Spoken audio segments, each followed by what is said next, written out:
सबसे पहले तो जय हिंद। मैं सर्वजन आवाज़ पार्टी राष्ट्रीय अध्यक्ष कर्नल राजेंद्र यादव प्रेस वार्ता करने का नौबत इसलिए आया है कि हम सभी लोग एक तरह से गर्व महसूस करते हैं कि हम लोग मुख्यमंत्री के ज़िले के रहने वाले हैं।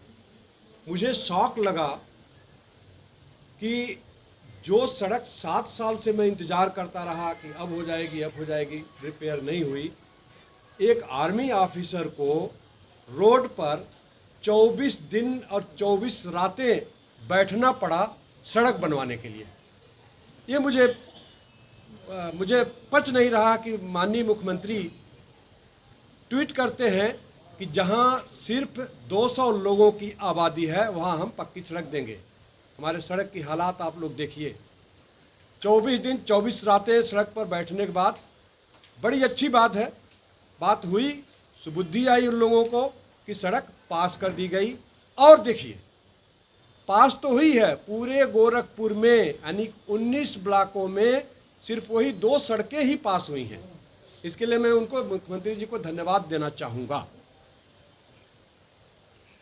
देने के लिए है, मुख्यमंत्री को धन्यवाद देने के लिए नहीं है, मुख्यमंत्री को ये बताने के लिए हैं, माननीय मुख्यमंत्री जी हमें निराश मत करें, हम बड़े गर्व से आपका नाम लेते हैं। मैं खुद पर्सनल तौर पर कहता हूं कि माननीय मुख्यमंत्री जी हमारे गोरखपुर के हैं और मैं गोरखपुर का रहने वाला हूं, लेकिन अब लानत बोलूं, क्या शब्द बोलूं, मेरे पास वो शब्द नहीं है कि एक सीनियर आर्मी ऑफिसर को 24 दिन और 24 रात रोड पर रहना पड़ा तब जाकर के सड़क पास हुई है।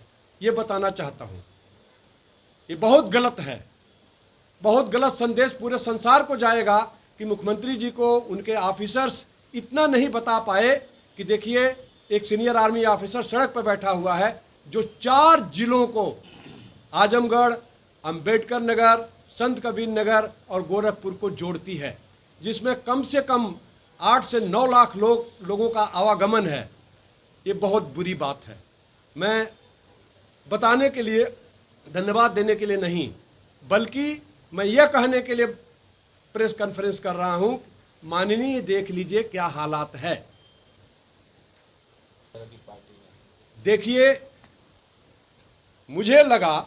मुझे पर्सनली लगा कि अगर मैं देश की सेवा बॉर्डर पर कर सकता हूं, मुख्यमंत्री प्रधानमंत्री का सुरक्षा कर सकता हूं,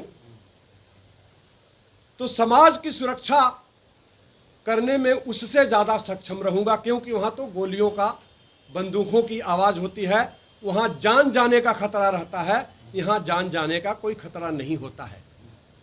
मेरा विचारधारा है, देश सेवा एक महान सेवा है, परंतु मानव सेवा महानतम है। इसीलिए मैंने सर्वजन आवाज़, जिसमें किसी धर्म का, किसी जाति का, किसी वर्ण का नहीं आधारित है विचारधारा, बल्कि वॉइस ऑफ द पीपल, जो भी ज़रूरतमंद हैं, जो भी पीड़ित हैं, उनकी आवाज़ उठाने के लिए मैं तत्परता से लगा हुआ हूँ। पार्टी का गठन कब किए, क्या उद्देश्य है, राजनीति में जो है चुनाव लड़ेंगे आप?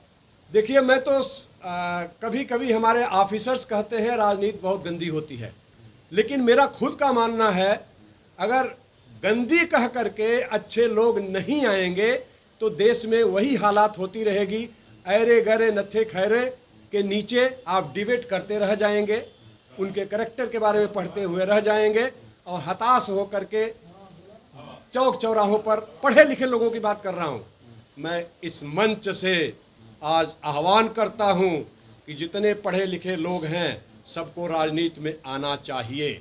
जिस तरह से धरती को बचाने के लिए भगवान विष्णु ने सूकर का रूप बनाया था, टफ है, इसमें कोई डाउट नहीं है, क्योंकि हम ऑफिसर्स रहे हैं, हमारी कोई एक बॉटम लाइन है, हमारी नैतिकता पर चलते हैं, हम झूठ नहीं बोल सकते, हम फौरेब नहीं कर सकते, लेकिन हम लोग बिना झूठ फौरेब किए हुए बहुत ताकतवर हैं। इसीलिए मैं जितने भी ऑफिसर्स हैं, क्लास 1 ऑफिसर्स हैं, जो कि बहुत डरते हैं आने के लिए। क्यों डरते हैं?